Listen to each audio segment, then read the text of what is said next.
আবু বাক্কারের দরবার ফিরে চলে গেল।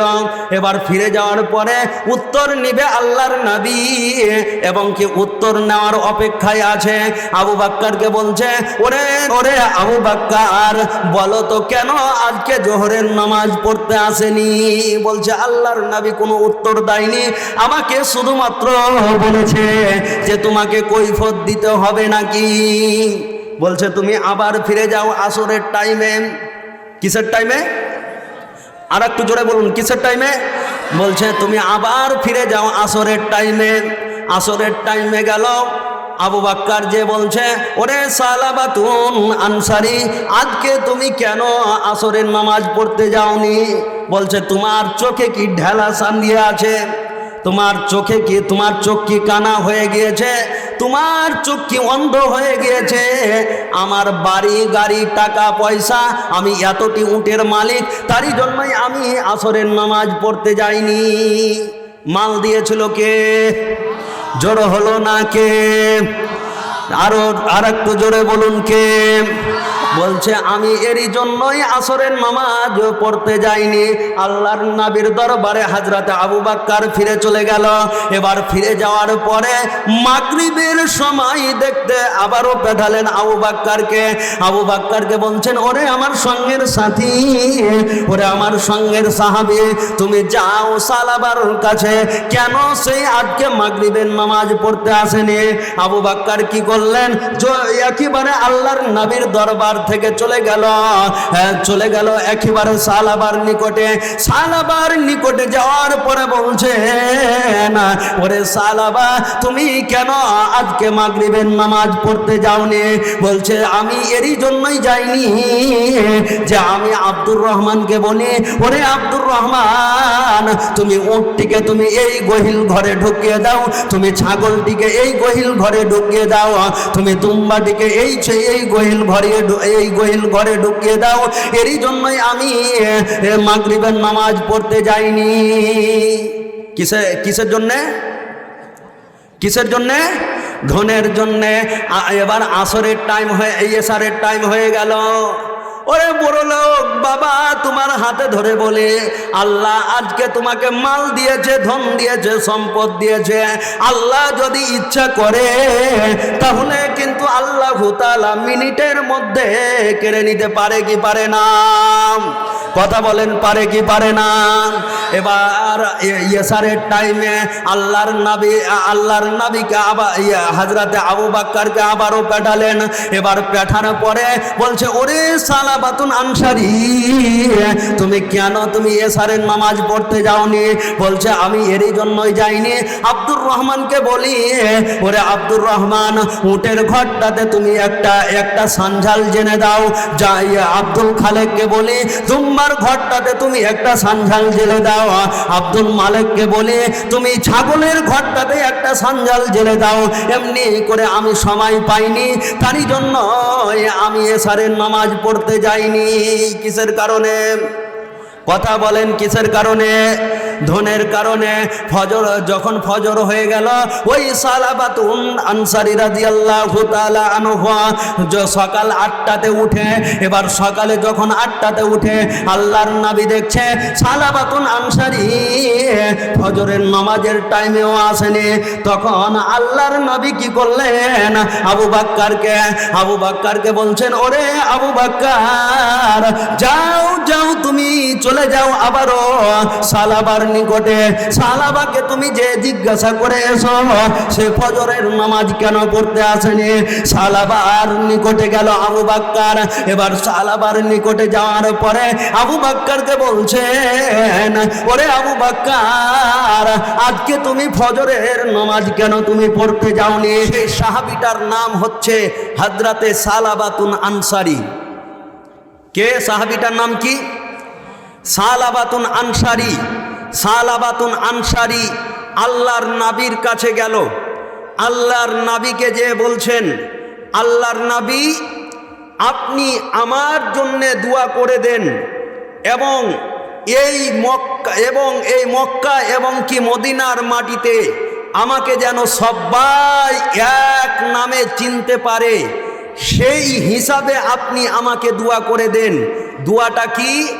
যে আমি যেন উটের মালিক হতে পারি, এবং কি খেজুরের বাগানের মালিক হতে পারি, এবং কি ছাগলের মালিক হতে পারি, এবং কি দুম্বার মালিক হতে পারি, এমনি করে আপনি আমার জন্য দোয়া করে দেন, আমি যেন বড়লোক হতে পারি, টাকা পয়সা গাড়ি বাড়ি বালা হতে পারি। নবী তখন বলছেন, ও আমার পাগল সাহাবী, তুমি শুনো, তুমি আমার কাছ থেকে এমন একটা জিনিস চেয়ে নাও, যেই জিনিসটাতে তুমি এই ইহকালেও তুমি সুখীতে থাকবে, এবং কি পরকালেও সুখীতে থাকবে। তখন ওই সাহাবীটা একবার নয়, দুইবার নয়, তিনবার করে বলছে, না আল্লাহর নবী, আপনি আমার জন্যে দোয়া করে দেন, আমি যেন টাকাওয়ালা হতে পারি, আমি যেন ধন সম্পদওয়ালা হতে পারি, এমনভাবে আপনি দোয়া করে দেন। একবার নয়, দুইবার নয়, তিনবার করে যখন আল্লাহর নবীর কাছে ওই সাহাবীটা, ওই লোকটা যখন দরখাস্ত দিল, নবী এবার আল্লাহর কাছে প্রার্থনা করে দিল, আল্লাহর কাছে দোয়া করতে লাগলো, এই আল্লাহ তাআলা, ভাই আমার দিকে রেডি হন, শুরু করব। আল্লাহর নবীকে বলছেন, ওগো আল্লাহর নবী, আপনি আমার জন্যে দোয়া করে দেন, আমি এই পৃথিবীর মাটিতে এমন একটা লোক হতে চাই, আমি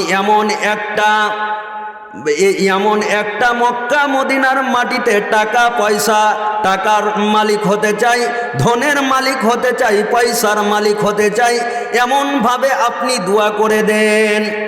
একবার নয়, দুইবার নয়, তিনবার করে যখন নবীর কাছে দরখাস্ত করেছিল, নবী তখন রাগের সাথে দোয়া করে দিয়েছিল, আল্লাহর কাছে দোয়া করে দিল, আল্লাহ তোমার দরবারে আমি হাত তুলেছি, তুমি আমার এই সাহাবীটাকে তুমি এমন করে তুমি টাকাওয়ালা বানাও, তুমি ধন সম্পদওয়ালা বানাও, এবং কি বড় বড় গাড়ি বাড়ি টাকা পয়সা যা আছে সমস্ত কিছুর মালিক বানিয়ে দাও। আল্লাহর নবী যখন দোয়া করে দিলেন, দোয়া করে দেওয়ার পরই আল্লাহর নবীর দোয়া কবুল হয়ে গেল। 8 দিনের ভিতরে যেন একেবারে ওই লোকটা যেন বড় লোক হয়ে গেল, জমিদার হয়ে গেল, টাকা পয়সাওয়ালা হয়ে গেল। যখন এমন হয়ে গেল, তখন কিন্তু চারিদিকে তাকাই, শুধুমাত্র এগুলা কার ওট, না তো এগুলা সালাবাতুন আনসারীর ওট। ডান দিকে তাকাই, এগুলা কার দুম্বা, না তো এগুলা সালাবাতুন আনসারীর দুম্বা। এগুলা কার ছাগল, না তো এগুলা সালাবাতুন আনসারীর ছাগল। এমনি করে করে করে করে করে করে করে করে করে যেন মদিনা এবং মক্কার মাটিতে বড় লোক হয়ে গেল, টাকা পয়সা বালা হয়ে গেল। ওরে বাংলাদেশের ভাইরা আমার, বন্ধুরা আমার, শুনে নাও, এবার ওই লোকটা যখন বড় লোক হয়ে গেল, এবার কিন্তু আল্লাহর নবী 8 দিন পরে এবং কি 10 থেকে 15 দিন পরে দেখছেন যে ওই লোকটা জামাতে পাওয়া যায় না। জোহর চলে গেল এবং কি আসর চলে গেল, মাগরিব চলে গেল এবং কি এশা চলে গেল, এরকম করে করে করে করে ফজর চলে গেল। আল্লাহর নবী তার পরের দিন যেন হযরতে আবু বকরকে বলছেন, ওরে আবু বকর, তোমরা কি জানো সালাবাতুন আনসারীকে এই জামাতে কেন দেখতে পাওয়া যায় না? বলছে, আল্লাহর নবী গো, দয়ার নবী গো, আপনাকে আমি একটু বলি, ওই সালাবাতুন আনসারী যার জন্য আপনি দোয়া করেছিলেন, ওই সালাবাতুন আনসারী মাল পাওয়ার জন্য, ধন পাওয়ার জন্য, টাকা পয়সা পাওয়ার জন্য সালাবাতুন আনসারী নামাজকে ত্যাগ করে দিয়েছে। কি কে ত্যাগ করেছে? কথা বলেন, কি কে ত্যাগ করেছে? কিসের কারণে? ধনের কারণে। কিসের কারণে?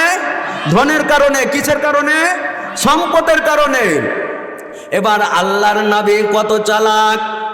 আল্লাহর নবী কত বড় বৈজ্ঞানিক ছিল। আল্লাহর নবী তখন বলছেন, ওরে আবু বকর, তুমি সালাবার কাছে যাও, সালাবাকে যে জিজ্ঞাসা করে এসো সালাবা কেন আজকে জোহরের নামাজ পড়তে আসেনি। ভাই তাকে ধন দিয়েছিল, মাল দিয়েছিল, সম্পদ দিয়েছিল। ঘটনাটা শুনে যাবেন, ঘটনাটাতে আপনার শিক্ষা আছে।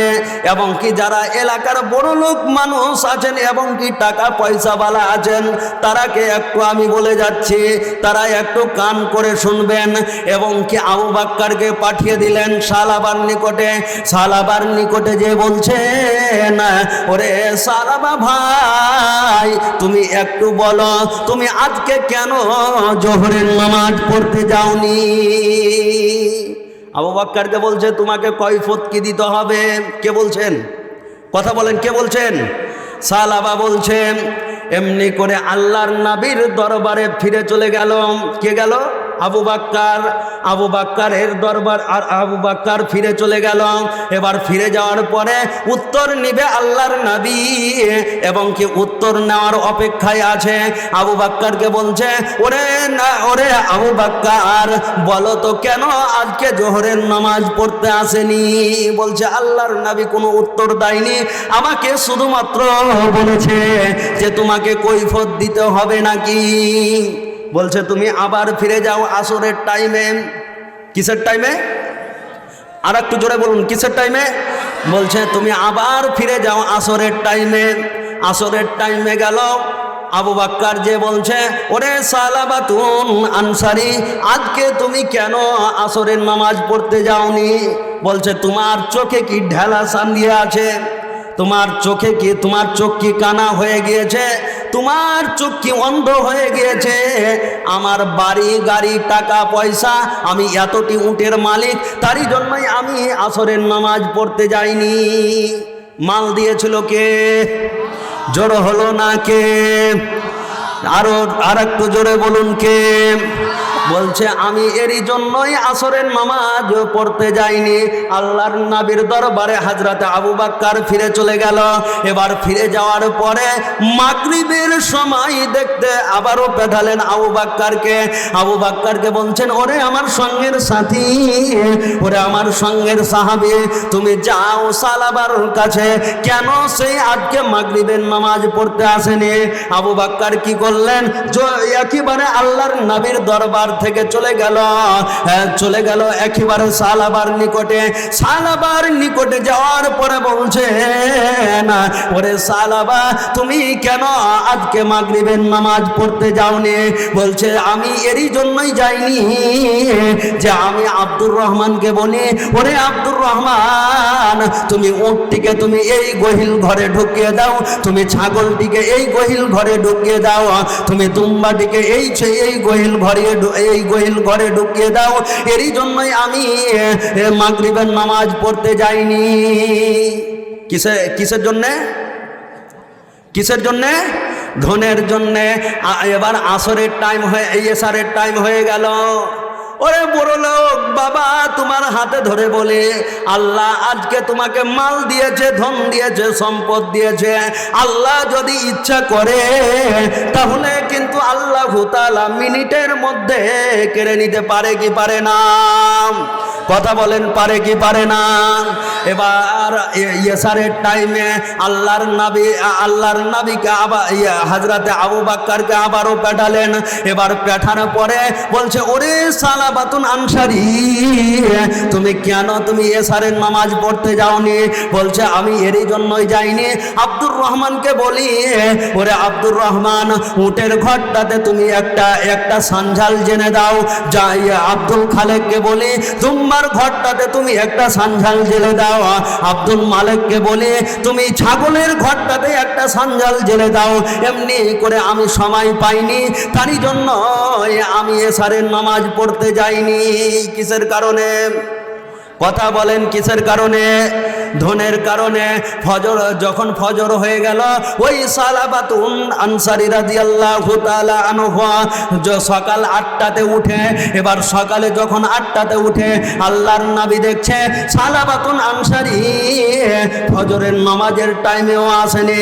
তখন আল্লাহর নবী কি করলেন, আবু বাক্কারকে বলছেন, ওরে আবু বাক্কার, যাও যাও তুমি চলে যাও আবারও সালাবার নিকটে, সালাবাকে তুমি যে জিজ্ঞাসা করে এসো সে ফজরের নামাজ কেন পড়তে আসেনি। সালাবার নিকটে গেল আবু বাক্কার। এবার সালাবার নিকটে যাওয়ার পরে আবু বাক্কারকে বলছেন, ওরে আবু বাক্কার, আজকে তুমি ফজরের নামাজ কেন তুমি পড়তে যাওনি? বলছে, আমি এরই জন্যই যাইনি। আমি আব্দুর রহমানকে বলি, ওরে আব্দুর রহমান, ফজরের আজান পড়ে গিয়েছে, তুমি উটটিকে গহিল ঘর থেকে বের করো। আব্দুল খালেককে বলে, ওরে আব্দুল খালেক, ফজরের আজান পড়ে গিয়েছে, তুমি ছাগলটিকে তুমি গহিল ঘর থেকে বের করো। ওরে আব্দুল মালেক তুমি দুম্মাটি গহিল ঘর থেকে বের করো। এরই জন্যই আমি সময় পাইনি, সময় না পাওয়ার কারণে আমার ফজরের নামাজ ছুটে গিয়েছে। এবার আল্লাহর নবীর নিকটে চলে গেল। আল্লাহর নবীর নিকটে যাওয়ার পরে আবু বাক্কার বলছে আল্লাহর নবীকে, ওগো আল্লাহর নবী, দয়ার নবী, বিশ্বের নবী, একবার জোরের সাথে বলুন সাল্লাল্লাহু আলাইহি ওয়াসাল্লাম। আরে আপনারাই তো বাংলাদেশের মুসলমান, যেখানে নারাই হবে, যেখানে আল্লাহর ধ্বনি হবে, যেখানে লিল্লাহু তাকবীর হবে, সেখানে আপনারাই জোরের সাথে বলেন সাল্লাল্লাহু আলাইহি ওয়াসাল্লাম। এবার আল্লাহর নবীর নিকটে যে বলছে, ওই রাখালের সঙ্গে ব্যস্ত থাকে, তারই জন্যই ফজরের নামাজ পড়তে আসেনি। কিসের কারণে? জোর হলো না কিসের কারণে? ধনের কারণে। এবার কি করলেন, আল্লাহর নবী যার জন্য দোয়া করেছিল, আল্লাহ তুমি সালাবাকে মাল দাও, ধন দাও, টাকা দাও, পয়সা দাও। এবার আল্লাহর নবী নারাজ হয়ে, কি হয়ে, কথা বলে না, নারাজ হয়ে, আল্লাহর নবী নারাজ হয়ে ওই সাহাবীটার জন্যে, যার জন্যে দোয়া করেছিল, আল্লাহর নবী নিজে খাস দিলে এবং কি অন্তর খুলে যার জন্যে দোয়া করেছিল, আল্লাহ তুমি সালাবাকে তুমি মাল দাও, ধন দাও, টাকা দাও, পয়সা দাও, তুমি তাকে বড় লোক করে দাও। এবার আল্লাহর নবী তার জন্যে খারাপ দোয়া করছেন। কি দোয়া করছেন? কি দোয়া? আর একটু জোরে বলুন, কি দোয়া? খারাপ দোয়া করছেন। আল্লাহর নবী দোয়া করতে লাগলো, হে রব্বুল আলামিন, তুমি সালাবাকে মাল দিয়েছিলে, তুমি তার কাছ থেকে মাল কেড়ে নাও। হে রব্বুল আলামিন, তুমি সালাবাকে উটের মালিক বানিয়েছিলে, তুমি উটটিকে তার কাছ থেকে কেড়ে নাও। হে রব্বুল আলামিন, তুমি সালাবাকে তুমি দুম্মার মালিক বানিয়েছিলে, তুমি দুম্মাগুলা তার কাছ থেকে কেড়ে নাও। হে রব্বুল আলামিন, তুমি ছাগলের মালিক বানিয়েছিলে, তুমি ছাগলের মালিক, ছাগলগুলা তার কাছ থেকে কেড়ে নাও। আল্লাহর নবী যখন এমনভাবে দোয়া করে দিলেন, সাথে সাথে দোয়া কবুল হয়ে গেল। এবার যখন দোয়া কবুল হয়ে গেল, উটগুলা যেন মরতে লাগলো, ছাগলগুলা যেন মরতে লাগলো, এবং দুম্বাগুলা যেন মরতে লাগলো। মদিনা এবং মক্কার মাটিতে যেই সব খেজুরের বাগানগুলা আছে, সেই সব খেজুরের বাগানগুলা মরতে লাগলো। তারপরে সালাবাতুন আনসারী বুঝতে পেরে নিয়েছিল যে আমি আল্লাহর নবীর কথা শুনিনি, আমি আল্লাহর নবীর কথা মতো চলিনি, তারই জন্যই হয়তো বা আল্লাহর নবী আমার জন্য খারাপ দোয়া করে দিয়েছে। কার জন্য খারাপ দোয়া করেছে? কথা বলেন, কার জন্যে? আর একটু জোরে বলেন, কার জন্যে? সালাবার জন্যে খারাপ দোয়া করেছে। তখন যখন সালাবা বুঝে নিল, তখন কিন্তু আল্লাহর নবীর নিকটে গেল। কে? সালাবা। কে? সালাবা আল্লাহর নবীর নিকটে যাওয়ার পরে আল্লাহর নবীকে যে বলছেন, ওগো আল্লাহর নবী, ওগো দয়ার নবী, বিশ্বের নবী, আপনি আমার জন্যে আপনি আমাকে ক্ষমা করে দেন, আপনি আমাকে মাফ করে দেন, আমি অনেক বড় ভুল করেছি। নবী বলছে আসমানের তরফ থেকে যতক্ষণ পর্যন্ত ক্ষমার আয়াত এবং কি তওবার আয়াত যতক্ষণ পর্যন্ত না নাজিল হবে ততক্ষণ পর্যন্ত ক্ষমা হবে না। কে বলছেন? আল্লাহ। পরিশেষে সালাবা চলে গেল আবু বাক্কারের দরবারে। কার দরবারে? আবু বাক্কারের দরবারে যে বলছেন, আবু বাক্কার রে, আমি অনেক বড় ভুল করেছিলাম ভাই, তুমি যদি আমাকে ক্ষমা করে দাও, তুমি যদি না ক্ষমা করো তাহলে কিন্তু আমাকে কেউ ক্ষমা করবে না। আবু বাক্কার বলছেন, নবী যেহেতু ক্ষমা করতে পারিনি আমিও কোনো মতেই ক্ষমা করব না। পরিশেষে উমারের কাছে গেল, উমার একই কথা বলল, যদি আল্লাহর নবী না ক্ষমা করেছে না আমি ক্ষমা করব না।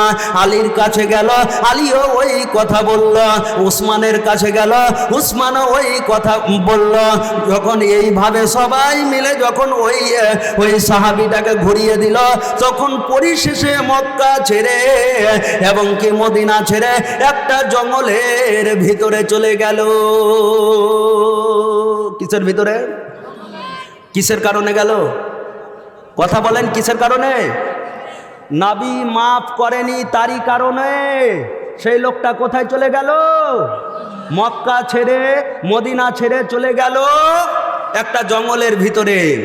এবার জঙ্গলের ভিতরে যাওয়ার পরে আল্লাহর কাছে প্রার্থনা করতে লাগলো, আল্লাহ গো, আমি যত ভুল করেছি তুমি আমাকে ক্ষমা করো।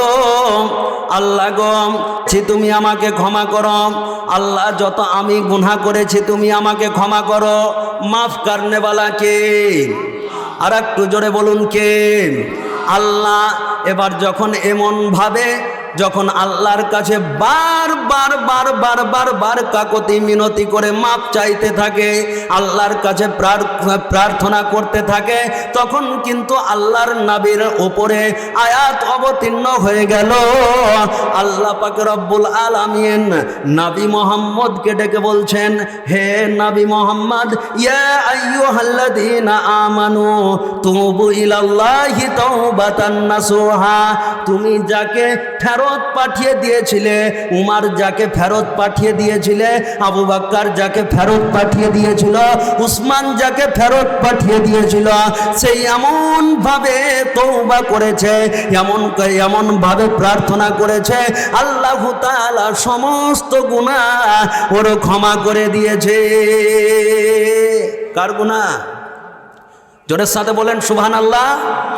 আর একটু জোরের সাথে বলেন সুবহানাল্লাহ, লিল্লাহি তাকবীর। এবার কার গুনাহ আল্লাহ তাআলা ক্ষমা করেছে? ওই পাপী লোকটার, ওই পাপী সাহাবাটার। সেই পাপী সাহাবাটার নাম কি? সালাবা। এবার আল্লাহর নবী আবু বাক্কারকে বলছেন, আবু বাক্কার যাও, যাকে আমরা এখান থেকে তাড়িয়ে দিয়েছিলাম, যাকে আমরা এই জায়গা থেকে বিতাড়িত করে দিয়েছিলাম, যাকে আমরা এই জায়গা থেকে অন্য জায়গাতে পাঠিয়ে দিয়েছিলাম, সেই লোকটাকে তোমরা ডেকে নিয়ে এসো। আবু বাক্কার এবং কি হযরতে উমার দুইজন বেরিয়ে গেল। দুইজন বেরিয়ে যাওয়ার পরে আশেপাশেকার লোককে সবাইকে জিজ্ঞাসা করছে, ওরে মক্কার ভাইরা, ওরে মদিনার ভাইরা, তোমরা শোনো, তোমরা কি জানো একটা লোক যাকে নবী মাফ করেনি, নবীর দেখা দেখি আমরাও মাফ করিনি, তোমরা কি জানো সেই লোকটা কোথায়? ওই এলাকার লোক তখন বলছে, একটা লোক আমাদের এলাকাতে যখন ফজরের আজান পড়ে, কিসের আজান পড়ে? আর একটু জোরে বলুন, ফজরের। কিসের? ভাই আমি কি ছেড়ে দেব? আপনারা চলে যাচ্ছেন কেন? আমি কি ছেড়ে দেব? হ্যাঁ, কে কে যাবেন না একটু দুটো হাত তুলে দেখান তো। লিল্লাহি তাকবীর, মাশাআল্লাহ। এবার কি করলেন? আল্লাহর নবী যে লোকটাকে মাফ করেনি সেই লোকটাকে বলছেন যে ওই লোকটা ফজরের আজানের সময় পশু পাখিদের সঙ্গে কি করে প্রার্থনা করতে থাকে, আল্লাহকে ডাকতে থাকে। কোথায় আছে সেই লোকটা? বলছে লোকটা আছে ওই জঙ্গলের ভিতরে। কোথায় আছে? ওই জঙ্গলের ভিতরে। আবু বকর ওই জঙ্গলের ভিতরে চলে গেল এবং সালাবাকে যে বলছেন, সালাবা ভাই, আমরা অনেক বড় ভুল করেছিলাম, আমরা অনেক বড় গুনাহ করেছিলাম, কেননা তোমাকে না মাফ করে আমরা অনেক বড় পাপ করেছি। অতএব আল্লাহ তাআলা তোমাকে ক্ষমা করে দিয়েছে, নবীও ক্ষমা করে দিয়েছে, আমরাও ক্ষমা করে দিয়েছি, তুমি আমাদের সঙ্গে বাড়ি ফিরে চলো। জোরে বলেন সুবহানাল্লাহ। আর একটু জোরে বলেন সুবহানাল্লাহ। এবার ওই সালাবাতুন আনসারীকে নিয়ে চলে গেল। ভাই একটু চোখের পানি ফেলবেন। লোক আল্লাহ তাআলা কি করতে পারে না? আল্লাহ সেকেন্ডের মধ্যে একটা লোকের ইজ্জতকে বাড়িয়ে দেয় এবং কি একটা লোকের ইজ্জতকে কেড়ে নেয়। কথা ঠিক কিনা একটু জোরে বলেন। এবার যখন আল্লাহর নবীর নিকটে নিয়ে চলে গেল, আল্লাহর নবীর নিকটে নিয়ে যাওয়ার পরে ওই লোকটা নবীর দরবারে যাওয়ার আগে নবীর সামনে যখন দাঁড়ালো, লোকটা ফিফরে ফিফরে ফিফরে ফিফরে কান্না করছে এবং কি আল্লাহ তাআলার নবীও কান্না করছে। ওই সাহাবীকে দেখে এমন তো অবস্থায় আল্লাহর নবীকে সালাম দিতে যাবে, সেই সালাম দেওয়া হয়েছে। আল্লাহর নবী উত্তর দেবে, ওই সালাবাতুন আনসারী দুনিয়া ত্যাগ করে পরকাল চলে গেল। তার নিজের একটা সন্তান ছিল, মেয়ে ছিল। মেয়েটা যখন বাড়িতে শুনতে পেয়েছে যে আমার মেয়ে, আমার বাবাকে আল্লাহ তাআলা ক্ষমা করে দিয়েছে, আমার বাবাকে নবী ক্ষমা করে দিয়েছে, চারজন খলিফাতুল মুসলিমিন ছিল, তারাও ক্ষমা করে দিয়েছে, নিশ্চয় আমিও ক্ষমা করে দিব, আমি আব্বুর জিন্দা মুখটা দেখব। বেটি কত আশা করে গেল, দেখছে যে লাশ হয়ে বাবা পড়ে আছে। বেটি একেবারে কাটা মুরগের মতো ছটপট করতে লাগলো, আল্লাহ আব্বা তোমাকে আমি ক্ষমা করে নি, তুমি আমাকে মাফ করো, আব্বা তোমাকে আমি মাফ করে নি, তুমি আমাকে ক্ষমা করো। যখন এই কথা বলতে থাকলো, আব্বা তো আর বেঁচে নাই। আল্লাহর নবী তখন তার বেটিকে বলছেন, ওরে আমার ছোট্ট কচি, ওরে আমার ছোট্ট মেয়ে, তুমি শোনো, তোমার বাবার জন্য চিন্তা করতে হবে না, তোমার বাবার জন্য টেনশন করতে হবে না। কেন? শুনে নাও, আল্লাহ তাআলা আল্লাহ তাআলার কাছে এমন ভাবে প্রার্থনা করেছিল, আল্লাহ তাআলার কাছে এমন ভাবে মাপ চেয়েছিল, আল্লাহ তাআলা ওর তাম পৃথিবীর গুনাহ ক্ষমা করে দিয়েছিল। আজকে আমরা মুসলমান হিসাবে দাবি করে সুদ খাই কে না তো এই মুসলমান, হারাম খাই কে না তো এই মুসলমান, সমস্ত কিছুই কিন্তু আজকে মুসলমানেরা করে চলছে। আজকে এই কোরআনের দাওয়াতকে বন্ধ করে দেওয়ার জন্য ওই বেঈমানেরা, ওই শয়তানের দলেরা, ওই কাফেরের দলেরা উঠে ভিড়ে লেগে আছে। কথা ঠিক কিনা জোরে বলুন। আল্লাহর নবী, দয়ার নবী, বিশ্বের নবী, একবার জোরের সাথে বলুন সাল্লাল্লাহু আলাইহি ওয়াসাল্লাম।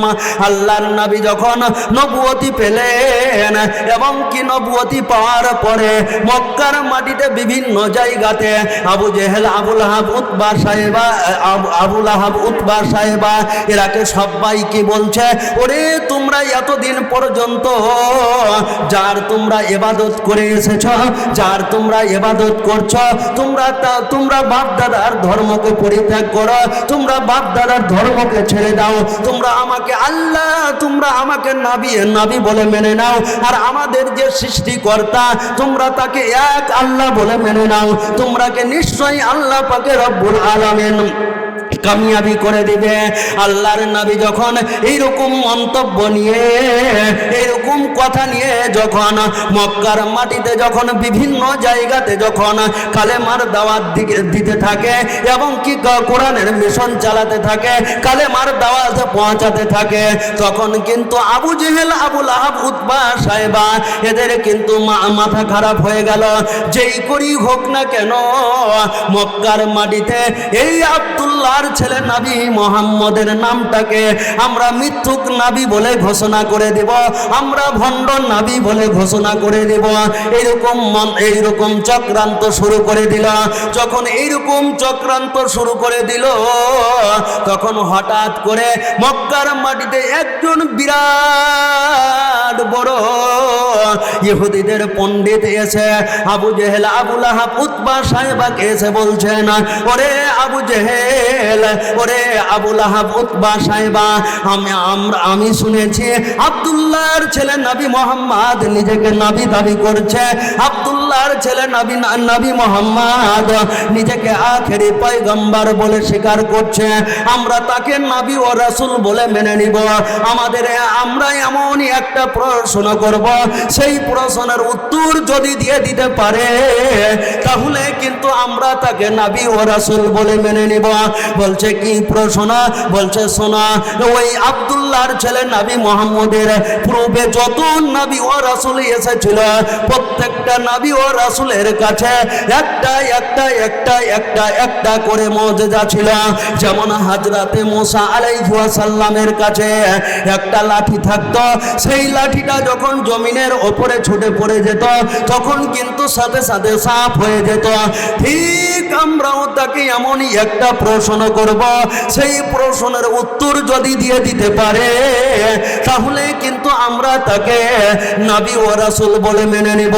কিন্তু ভাই গো, এবার কিন্তু আবু সাইবা এরা কিন্তু খুশিতে আটখানা। আব্দুল্লাহর ছেলে নবী মুহাম্মদ আমাদের প্রশ্নের উত্তর যদি না দিতে পারে তাহলে কিন্তু তাকে আমরা নবী বলে মানব না, তাহলে কিন্তু তার নামটা আমরা মক্কার মাটিতে মিথ্যুক নবী বলে ঘোষণা করে দেব। এই মন্তব্য নিয়ে আল্লাহর নবীর দরবারে আসলেন। আল্লাহর নবীকে এসে বলছেন, ওগো আল্লাহর নবী, বিশ্বের নবী, জয়ার নবী, আপনাকে আমরা এমনই একটা প্রশ্ন করব, সেই প্রশ্নের উত্তর যদি দিয়ে দিতে পারো তাহলে কিন্তু আমরা তোমাকে নবী ও রাসূল বলে মেনে নিব। বলছে কি প্রশ্ন? বলছে প্রশ্নটা হচ্ছে, তোমার পূর্বে যত নবী ও রাসূল এসেছিল প্রত্যেকটা নবী ও রাসূলের কাছে একটা করে মুজিজা ছিল। যেমন হযরতে মুসা আলাইহিস সালামের কাছে একটা লাঠি থাকতো, সেই লাঠিটা যখন জমিনের উপরে ছুটে পড়ে যেত তখন কিন্তু সাথে সাথে সাফ হয়ে যেত। ঠিক আমরাও তোমাকে এমনই একটা প্রশ্ন করব, সেই প্রশ্নের উত্তর যদি দিয়ে দিতে পারো তাহলে কিন্তু আমরা তোমাকে নবী ও রাসূল বলে মেনে নিব। বলছে কি প্রশ্ন বলা? বলছে দেখতে পাচ্ছ ওই আকাশের চন্দ্র তোমার কথা মতে এই জমিনের উপরে পড়ে যে যদি দুই খণ্ডিত হয়ে যায় তাহলে কিন্তু আমরা তোমাকে নবী ও রাসূল বলে মেনে নিব। আল্লাহর নবী যখন এই প্রশ্নটা শুনলেন, আল্লাহর নবী প্রশ্নটা শুনে নামদিকে নিজের মাথা মণ্ডলটা করলেন। হঠাৎ করে জিব্রাইল আমিন আসলেন, কারণ আল্লাহর নবীকে ওই মক্কার লিডারেরা, ওই মক্কার সর্দারেরা পৃথিবীর মাটিতে যত প্রশ্ন করেছিল প্রত্যেকটা প্রশ্নের উত্তর দিয়ে দিয়েছিল। আল্লাহর নবী যদি উহুদ পাহাড়কে বলেছিল, ওরে উহুদ পাহাড় তুমি মাটি আছো, তুমি সোনা হয়ে যাও, ওই উহুদ পাহাড়টা কিন্তু সাথে সাথে সোনা হয়ে গিয়েছিল। আল্লাহর নবী এরই জন্যই মাথাটা নিচু করেছিল যে আমার কথা মতে কি ওই আকাশের চন্দ্র জমিনের ওপরে পড়ে যে কি দুই খণ্ডিত হয়ে যাবে?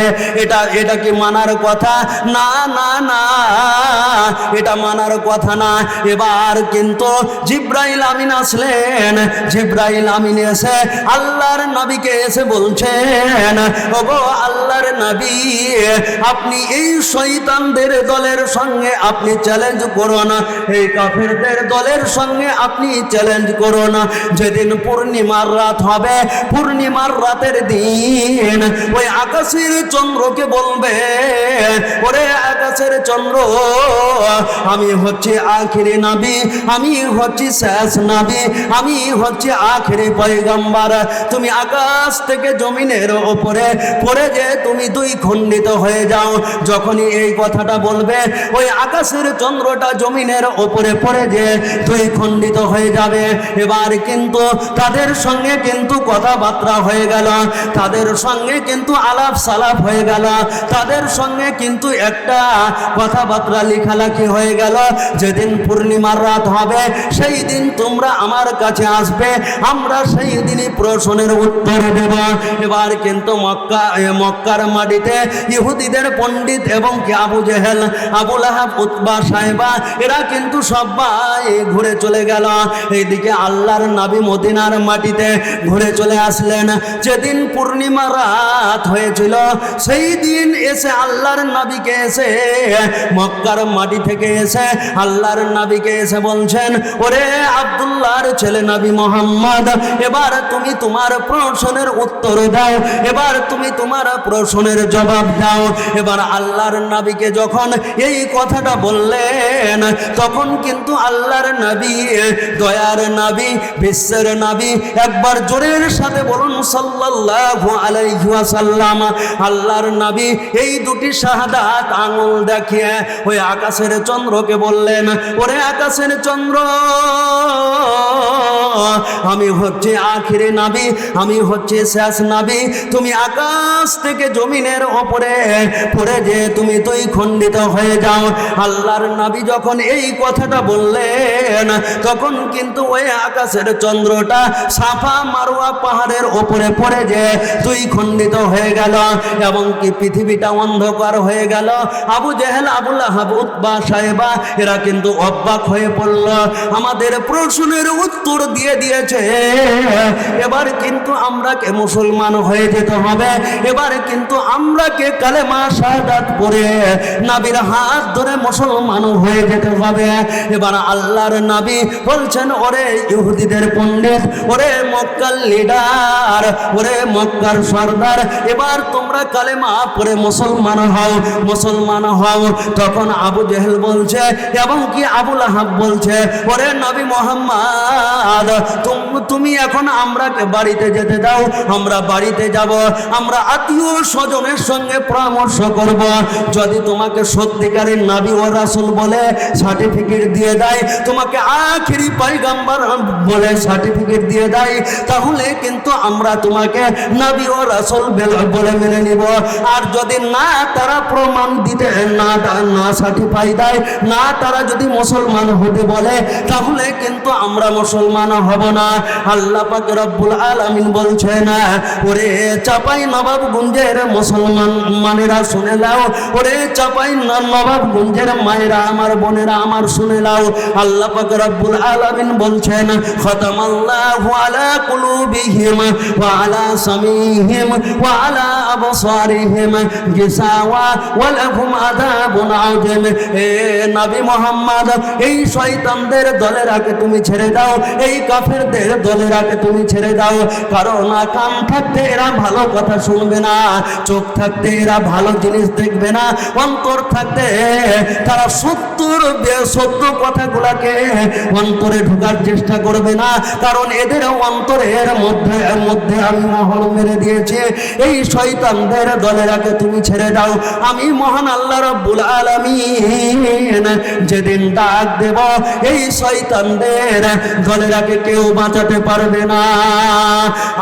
আজকে আমরা মুসলমান হিসাবে দাবি করে, আজকে আমরা মুসলমান হিসাবে দাবি করে নবী মুহাম্মদকে যেই কোনো জায়গাতে নবী মুহাম্মদের নামটাকে নিয়ে ব্যঙ্গ করে, নবী মুহাম্মদের কালেমাকে নিয়ে ব্যঙ্গ করে, কোরআনকে নিয়ে ব্যঙ্গ করে, যারা কোরআনকে নিয়ে ব্যঙ্গ করেছিল, যারা ইসলামকে নিয়ে ব্যঙ্গ করেছিল, যারা আল্লাহকে নিয়ে ব্যঙ্গ করেছিল, তারাকে আল্লাহু তাআলা এই পৃথিবীর মাটিতে ধ্বংস করে দিয়েছিল। কথা ঠিক কিনা একটু জোরে বলুন। আল্লাহর নবী যখন মক্কার মাটিতে এরকম ভাবে দাওয়াত দিতে থাকে এবং কি কালেমার মিশন চালাতে থাকে, তারপরেও কিন্তু আবু জেহেলেরা শুধরায় না, আবু জেহেলের হেদায়েত হয় না। আল্লাহর নবী তখন জাইদকে সঙ্গে করে নিয়ে চলে গেল তাইফের মাটিতে, এবং তাইফের মাটিতে যাওয়ার পরে সর্বপ্রথম তাইফের যে এই লিডার। আচ্ছা ভাই, আপনাদের বাংলাদেশে একটা প্রধানমন্ত্রী আছে না নাই? কথা বলেন, আছে না নাই? আছে। আমাদের ভারতবর্ষের মাটিতে সেই রকমই একটা প্রধানমন্ত্রী আছে, সৌদি আরবের একটা প্রধানমন্ত্রী আছে, পাকিস্তানের মাটিতে একটা প্রধানমন্ত্রী আছে। সেই রকমই তাই আল্লাহর নবী মক্কা থেকে কোথায় গেল? তাইফে গেল। কোথায় গেল? তাইফে গেল। এবার দেখেন তাইফের লিডার কেমনভাবে আল্লাহর নবীকে কষ্ট দিয়েছিল। সুবহান আল্লাহ। আল্লাহর নবী এত মাইর খেয়েছিল, আল্লাহর নবী এত কষ্ট করেছিল, তারপরেও আল্লাহর নবী দিন ইসলাম প্রচার করা ছেড়ে দেননি। ছেড়েছিল? একটু কথা বলেন, ছেড়েছিল? ছেড়ে দেননি। ভাই আমার, বন্ধু আমার, এই পৃথিবীর মাটিতে আপনি যত যা কিছু করেছেন, এই ঘটনাটা শোনার পরে আপনি চোখ দিয়ে পানি ফেলবেন, এবং কি চোখ দিয়ে পানি ফেলার বিনিময়ে হয়তো বা আল্লাহ তাআলা সমস্ত জাহান্নামের আগুনকে নিভিয়ে দেবে। একবার জোরের সাথে বলেন সুবহানাল্লাহ। আর একটু জোরের সাথে বলেন সুবহানাল্লাহ। তো আল্লাহর নবী কি করলেন? মক্কা থেকে কোথায় গেল? তাইফের মাটিতে। তো আপনাদের এই বাংলাদেশে একটা ধরে নেন যে প্রধানমন্ত্রী আছে না নাই? আছে। তো প্রধানমন্ত্রী ধরে নেন যে আমি ভারত থেকে আসব, আমি ছোট মোটো নেতার সঙ্গে দেখা করব না, সর্বপ্রথম আমি ডক্টর ইউনূস সাহেবের সঙ্গে দেখা করব। দেখা করে ওর সঙ্গে আলাপ সালাপ করে কথাবার্তা ফাইনাল করে বাংলাদেশে যে কোনো কাজ আমি যদি শুরু করি, সুবিধা হবে কি হবে না? কথা বলেন, হবে কি হবে না?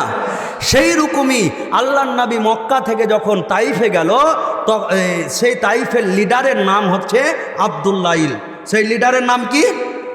কথা বলেন, সেই লিডারের নাম কি? আব্দুল্লাইল। কথা বলেন, জোরের সাথে বলেন, নাম সেই লিডারের নাম কি? আব্দুল্লাইল। সেই আব্দুল্লাইলেরা ছিল 3 ভাই। কয় ভাই? 3 ভাই। এই পয়েন্টটি কিন্তু মনে যেন থাকে। কেউ যদি প্রশ্ন করে আব্দুল্লাইলেরা কয় ভাই ছিল, তখন আপনারা কি বলবেন বলেন তো? 3 ভাই ছিল। তার মধ্যে একজন বড় ভাইয়ের নাম হচ্ছে আব্দুল্লাইল, মেজো ভাইয়ের নাম হচ্ছে মাসউদ, ছোট ভাইয়ের নাম হচ্ছে হাবিব। এই নাম 3টা মনে থাকবে। বড় ভাইয়ের নাম হচ্ছে আব্দুল্লাইল, মেজো ভাইয়ের নাম হচ্ছে কি?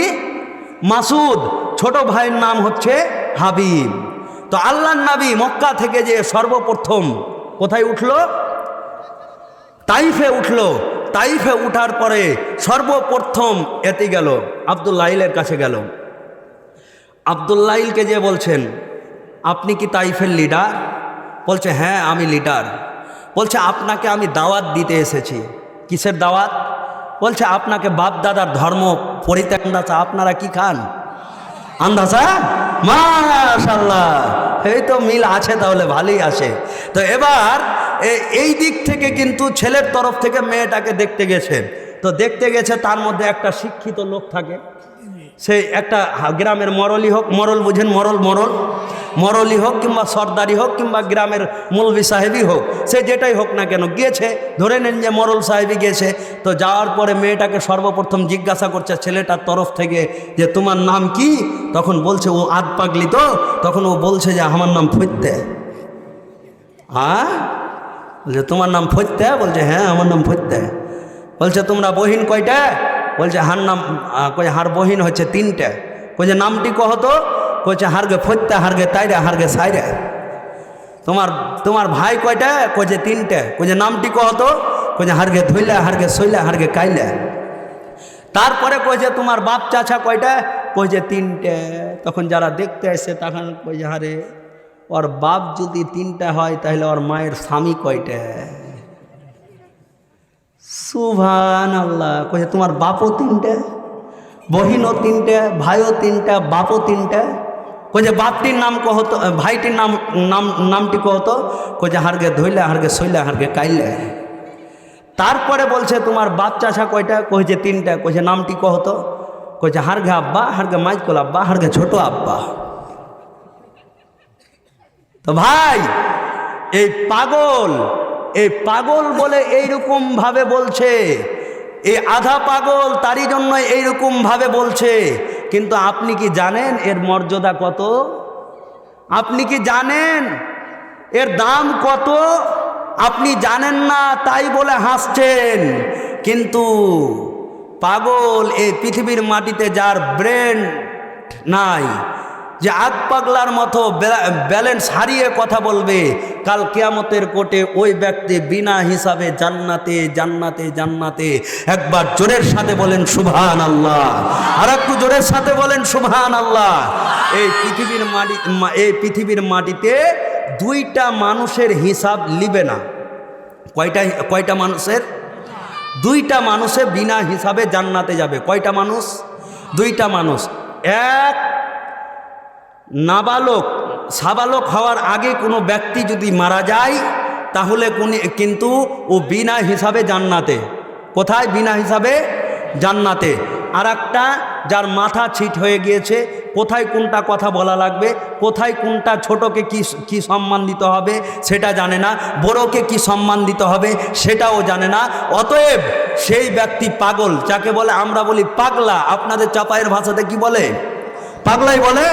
মাশাআল্লাহ, তাকে আমরা পাগল বলে আখ্যায়িত করি। ব্রেনটে কাজ করে না। নবী বলেছে ওই ব্যক্তির কোনো হিসাব হবে না, ওকে বিনা হিসাবই জান্নাতে দেওয়া হবে। তাহলে ওই পাগলটার দাম হলো কি হলে না? বলেন বলেন বলেন, কথা বলেন। হ্যাঁ, আর আল্লাহ তাআলা এই পৃথিবীর মাটিতে আল্লাহ তাআলা যত যা কিছু সৃষ্টি করেছেন, সব থেকে অতি উত্তম করে সৃষ্টি করেছে কাকে? কাকে? জোরে বলেন কাকে? কাকে? মানুষকে। এবার শুনেলেন, আদর্শ রমণীতে একটা ঘটনা লেখা আছে। আমাদের পশ্চিম বাংলার, ভারতবর্ষের একজন পশ্চিম বাংলার সব থেকে বড় মুফতি, সব থেকে বড় আলেম। আপনারা আইনুল বাড়ির নাম শুনেছেন? কলকাতা বাড়ি, কথা বলেন, নাম শুনেছেন? আইনুল বাড়ি সাহেব দুনিয়া ত্যাগ করে চলে গিয়েছে। তিনার জীবনে উনি একজন মাওলানা আবুল কালাম আজাদ আলিয়া ইউনিভার্সিটির প্রফেসর ছিলেন। খুব শিক্ষিত মানুষ ছিলেন। অতএব তিনি যে কত বই লিখেছে তো আল্লাহ আলাম জানে। আল্লাহ তাআলা তাকে যেন জান্নাতবাসী করেন, বলুন আল্লাহুম্মা আমিন। তারপরে আব্দুল হামিদ ফাইজি, তিনার বাড়ি হচ্ছে বর্ধমান। আপনারা কবি কাজী নজরুল ইসলামের নাম শুনেছেন? তিনার জেলাতেই বাড়ি।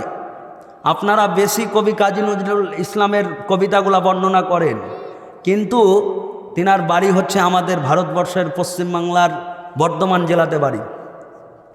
বুঝতে পারলেন তো? তিনি একটা বই লিখেছে ওই আব্দুল হামিদ ফাইজি সাহেব। বইটার নাম হচ্ছে আদর্শ রমণী। বইটার নাম কি? আদর্শ রমণী। কথা বলেন, বইটার নাম কি? আদর্শ রমণী। সেই বইয়ের ভিতরে উল্লিখিত করেছে, কি উল্লিখিত করেছে? স্বামী এবং কি স্ত্রী শুয়ে আছে।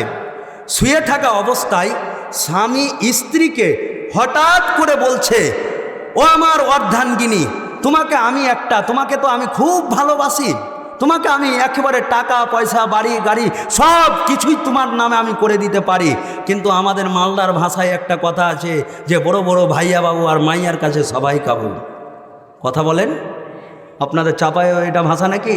হ্যাঁ, আমি যতই বড় বক্তা হই না কেন রে ভাই, কিন্তু যখন বউয়ের কাছে যাব আমি তক্তা, আমার কোনো দাম নাই। তো স্বামী আর স্ত্রী শুয়ে আছে।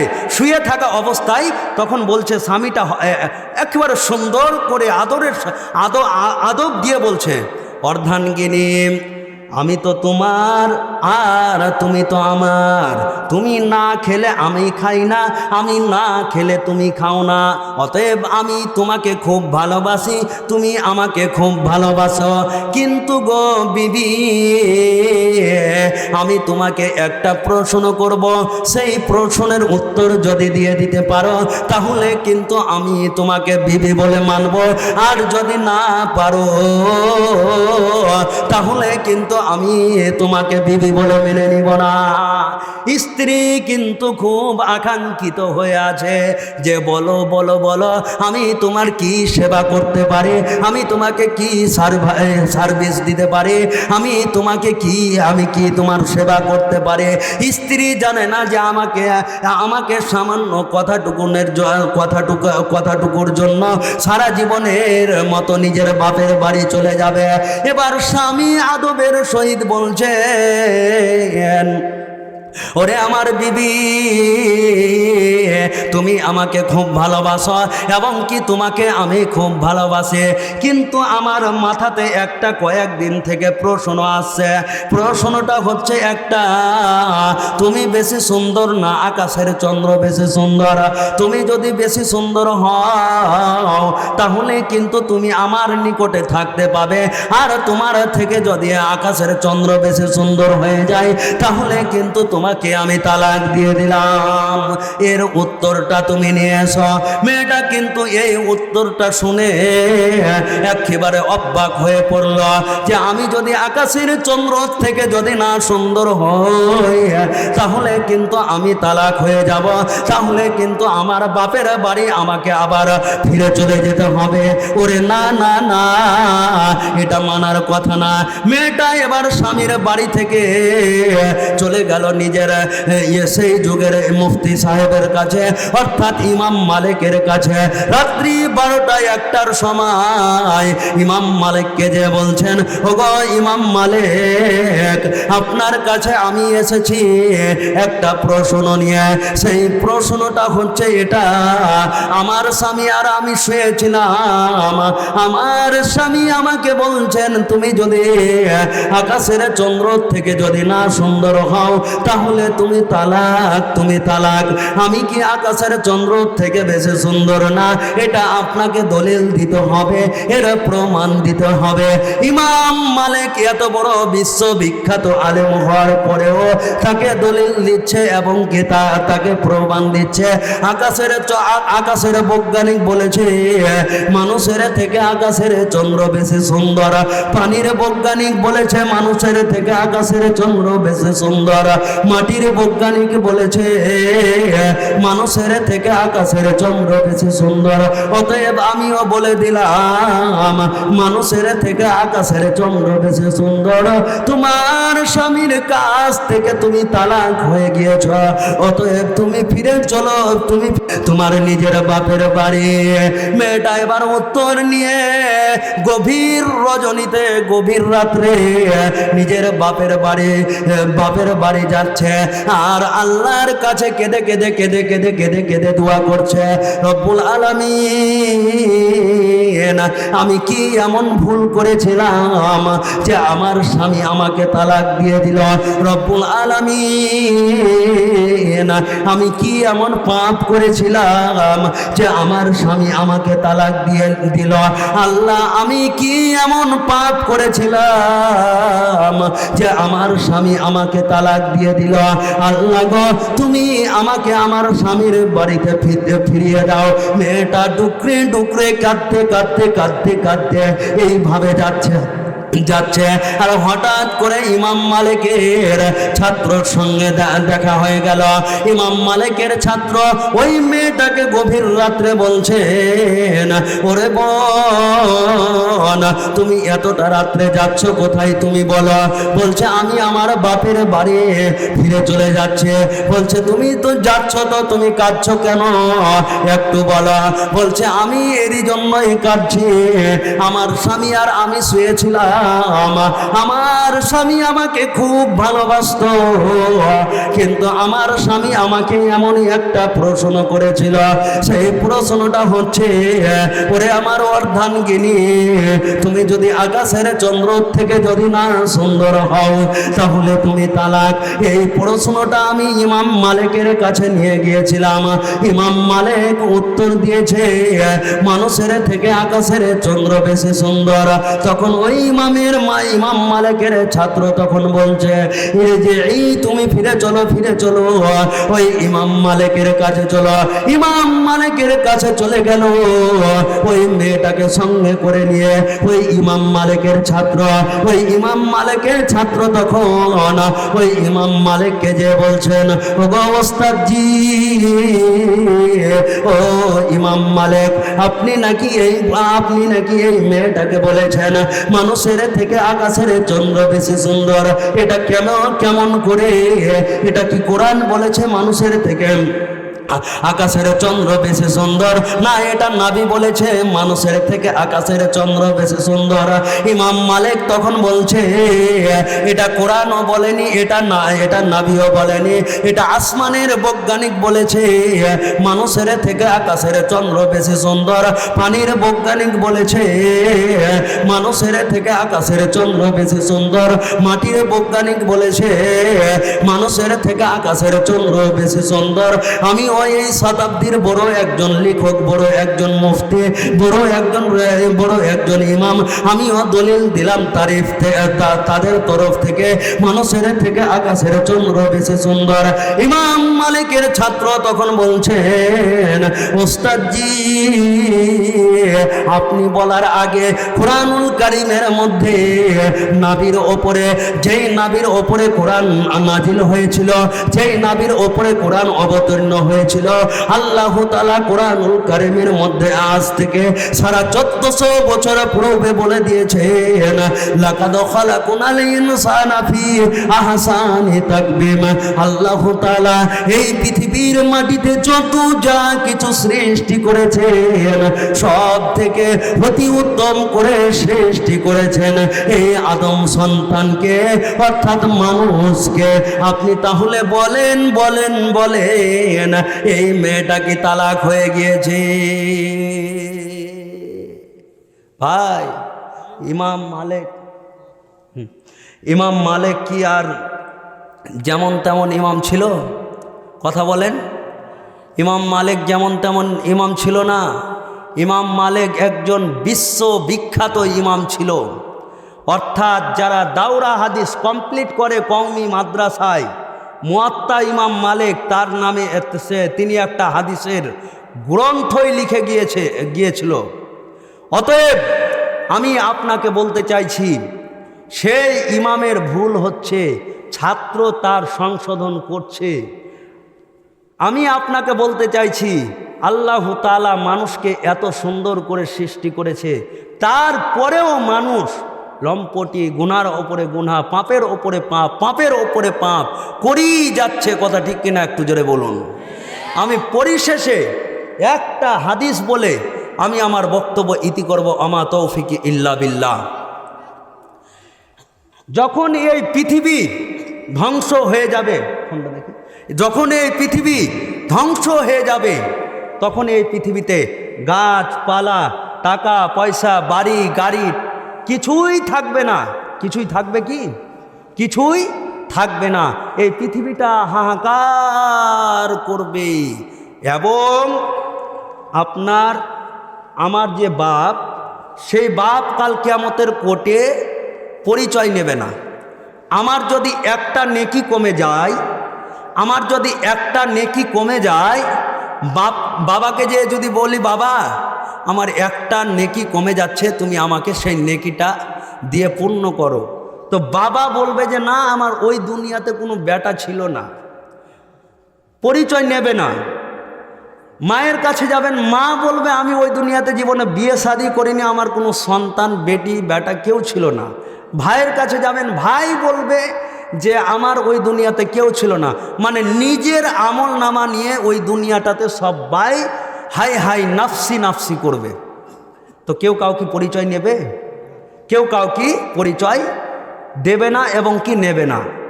অতএব আমাদের উর্দু কবি একজন বলেছে, जो बदसुक लड़का है होगा वो फेल, जो चोरी करेगा वो जाएगा जेहेल।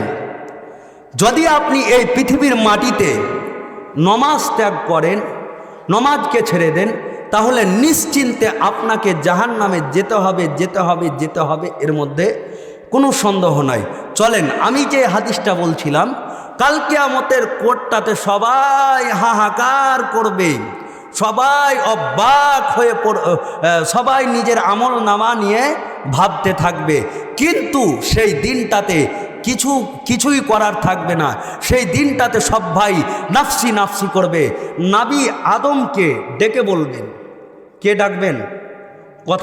কথা বলেন কে? আল্লাহ তাআলা নবী আদমকে ডেকে বলবেন, নবী আদম দে তোর বেটা বেটিকে দে, আমি জাহান্নামে গ্রেপ্তার করব। নবী আদমকে যখন আল্লাহ তাআলা এই কথাটা বলবে, তো বেটার উপরে বাপের কি মায়া নাই? কথা বলেন, আছে কি নাই? আছে। তো একবার নয়, দুইবার নয়, তিনবার করে বলবে, হে নবী আদম দে তোর বেটা বেটিকে দে, আমি জাহান্নামে দিব। তো নবী আদম বারবার বাম দিকে নিজের মাথাটা ঘুরিয়ে নেবে, আবারও বলবে দে তোর বেটা বেটিকে দে, আমি জাহান্নামে ভরবো।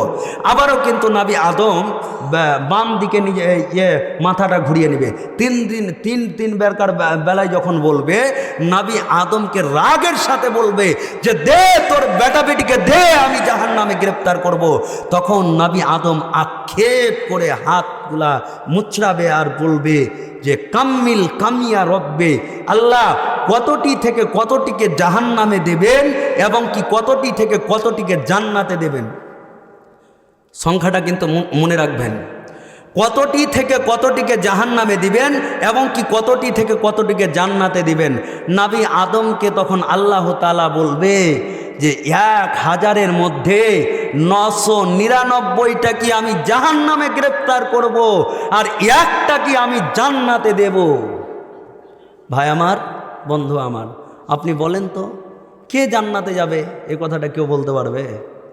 কথা বলেন, কেউ বলতে পারবে না।